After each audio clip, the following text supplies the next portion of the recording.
બનાસકાંઠા કાંકરેજ તાલુકાના મુખ્ય મથક સિહોરી થરા હાઈવે રોડ ઉપર ટેલર પલટી જતા ચાલકનું ઘટના સ્થળે મોત.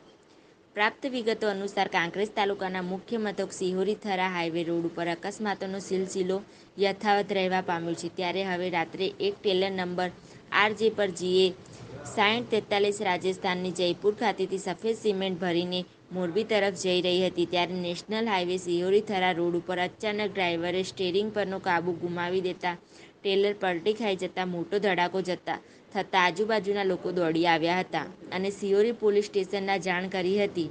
ત્યારે સિહોરી પોલીસે ઘટના સ્થળે પહોંચીને વધુ તપાસ હાથ ધરવામાં આવી હતી અને મૃતક ટેલર ચાલક રામસિંગ મીણા 40 વર્ષીય યુવકને PM અર્થે ખસેડવામાં આવ્યો હતો અને મૃતકના વાલી વારસાને જાણ કરતા રાજસ્થાનથી મૃતકનો પરિવાર ગુજરાત આવવા રવાના થયો હોવાનું પોલીસ સૂત્રો પાસેથી જાણવા મળ્યું હતું.